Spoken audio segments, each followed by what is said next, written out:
Hey guys, welcome to the channel. As you know, yesterday we talked about reading quicker with comprehension for regular books. Now we're going to talk about devices. So this is going to be a great one.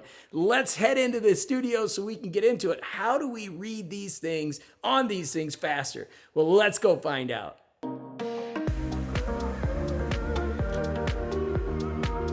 All right, we're in the studio here today and we're talking about something I love, reading. And how do we read faster? And if you watch my last video, we talked about really the idea of a regular book that we don't sub-vocalize. And that's what's really critical. And a couple people ask me what that is. And basically, that's when you're reading the words in your mind. So I have the Kobo Forma down here, which I absolutely love. It's my favorite reading device. And as you can see it here, if I was reading this, it would say, well, almost anything as I say it in my mind, right? The screen door slammed behind her, sounding loose, and Quinn leapt down the front stairs in a single bound, grabbing the first box she came to labeled Quinn's stuff.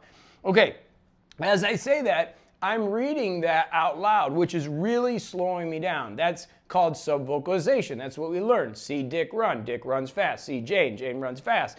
We're sub-vocalizing. We were taught wrong. All those teachers that taught us that way should be ashamed of themselves. No, really, they didn't know any better. But the brain can comprehend that whole page. We can see that whole page, right? So what we've got to do is learn to stop that. So by looking at this device, we can just look at it, and if you used a pacer, which you can, the problem with the pacer on these devices is if you touch them, sometimes they move, right? And this is the Kindle Oasis. Oop, I got it backwards. Sometimes if you touch them, they change the page. So if you're going to use a pacer, you got to kind of keep your hand up above it, and same thing with the Kobo.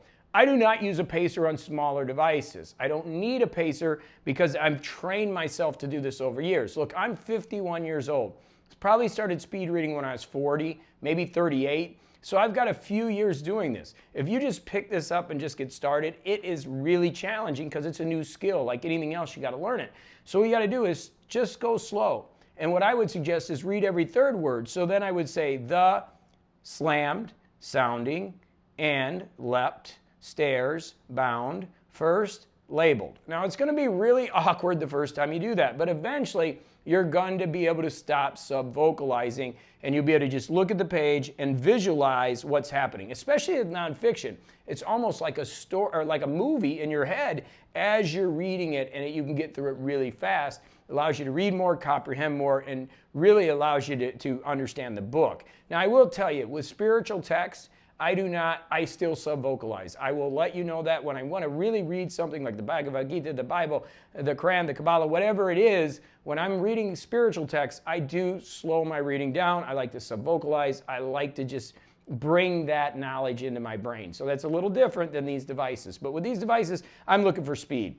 The reason I love the Kobo and the Oasis is because of the buttons on the side. They allow me to flip very quickly. That is why I like the Kobo Forma. People say, well, why do you like it? I just feel it's got the perfect size for me to identify what I want to read. It fits in my hand perfect.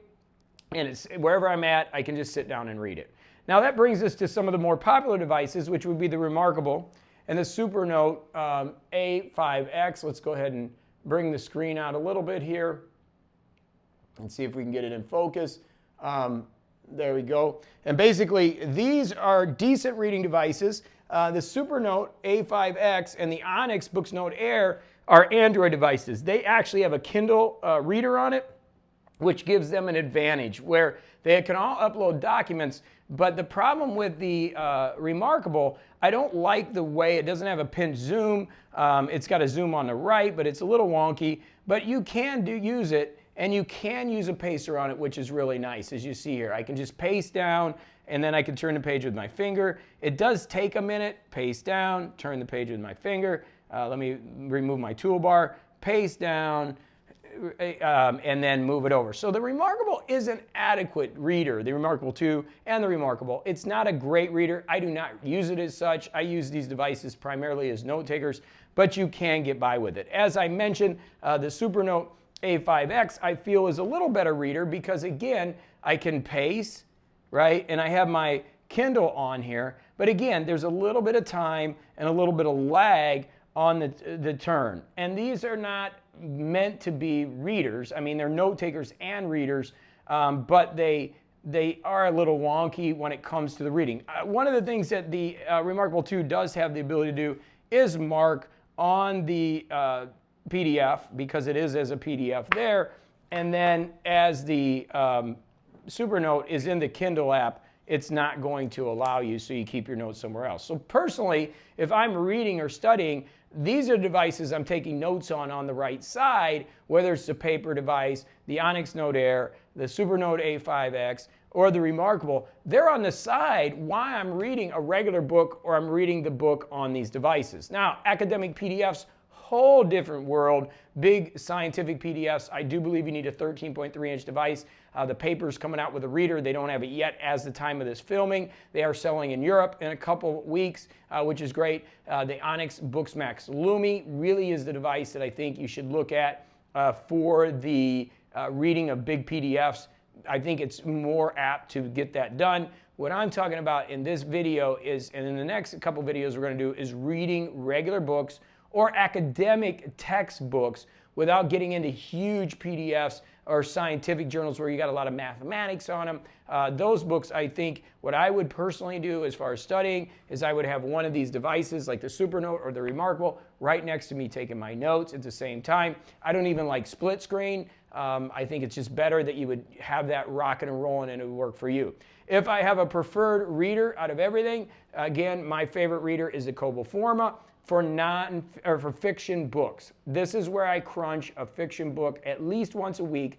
I read about 100 fiction books a year, probably about 200 and some nonfiction books a year. I'm probably at about 250 books a year because of these techniques, and I can read them so fast. In fact, I bought 2 more books since yesterday's video that I need to read this week. So I'm up to 5 books this week, and I'm reading a fiction book right here. Now, some weeks I obviously take breaks, but I enjoy reading. This is part of what I have to do. Zig Ziglar was one of my mentors as a coach, and he said, man, I got to read because I got to teach, I got to help people, and that knowledge is where I get information. And also, as you know, with my regular job, MorningCoach.com, I've done over 4,100 coach casts continually every day for 15 years. So I need information so that I can teach new. If you can think about doing 4,000 of anything, you need some new information, and that's why I've learned to speed read so fast.